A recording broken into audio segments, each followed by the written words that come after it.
ඊයේ මගේ මතකයේ හැටියට අනුරාධපුරයේ මල්ලතු ඔයට අම්මා කෙනෙක් දරුවෝ දෙන්නත් එක්ක අරන් පයින්නවා. පෙරේදා. ඇයි ඒ? අන්න අර කියන ලද අක්‍රමිකතාවේ ආවා. සියල්ල අහිමි වුණා, කවුරුත් නෑ බලන්න, මට මොකුත් නෑ දැන් ජීවිතේ, සියල්ල අහිමි වුණා, ඉඳලා වැඩක් නැහැයි කියලා එයා විතරක් නෙවෙයි දරුවොත් එක්ක පැන්නේ. මේ ව්‍යසන తত্ত্বය, මේ අක්‍රමිකතාවය මේ ව්‍යසනකින් පස්සේ එනවමයි. ඒ නිසා දැන් ওই භෞතික ආධාර දුන්නා වගේම මානසික වශයෙන්ුත් අපි ඒ අය ශක්තිමත් කරන්න පෙළ ගැහෙන්න ඕන. ඔබතුමාට ඒකට මට චූටි අවසරයක් දෙන්න. අපි වැඩක් කරන හන්ද මේ වචනේ කියන්න ඕන. මගේ නිර්මාතෘත්වයෙන් තියෙන හදවත කියලා වැඩසටහන. මනෝවිද්‍යා උපදේශන වැඩසටහන. තව මාසයකින් පස්සේ මේ ව්‍යසන වෙච්ච සියලුම ගම්මාන වලට අපි මනෝ උපදේශකවරු ස්වච්ඡාවෙන් ගිහිල්ලා ඒගොල්ලන්ගේ මානසික සෞඛ්‍ය බලනවා. ඒ වගේ වැඩකුත් අනාගතේ කරනවා. ඒක ඕන. හේතුව තමයි මේ ව්‍යසනයට ලක් වුණා විෂාදයට ප්‍රතිකාර ලැබමින් හිටපු අය. අතිශය බරපතලයි තත්ත්වය. ඇන්සයිටි වලට බෙහෙත් ගත්ත අය මේකට අහු වුණා.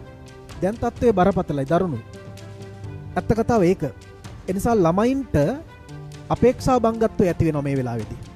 අධ්‍යාපනයේට දුර්වල වෙනවා ළමයි. සැකේ ඇති කර ගන්නවා ළමයි.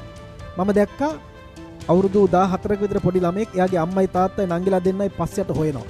ඒ දරුවෝ එක්කෙනයි දැක්කේ. ඒ වගේ දරුවෝ තනි වෙනවා.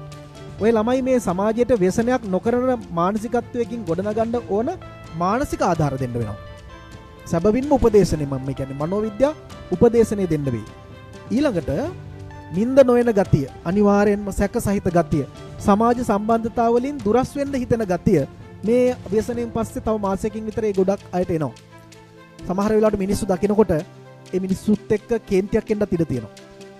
හැබැයි ආන් එහෙම කවුරු හරි කතා කළොත් ව්‍යසනයකටපත් නොවිච්ච ඍජු ලෙස අපි සම්බන්ධ නොවුණා නම් අපේ මනෝභාවය අතිශයම කාරුණික වෙන්න ඕන. ආන් එතනදි තමයි අපි කතා කරන අර එම්පති අවශ්‍ය වෙන්නේ.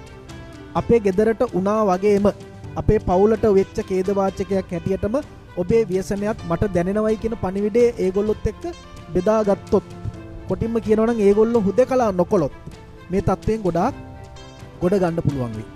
ඊළඟට මෙතන තව බරපතල සිද්ධියක් වෙනවා. නූපන් දරුවෝ කුස ඇතුලේ ඉන්න අම්මා පීඩාවකට පත් වෙන පීඩනය දරුවට කුස ඇතුලට යනවා.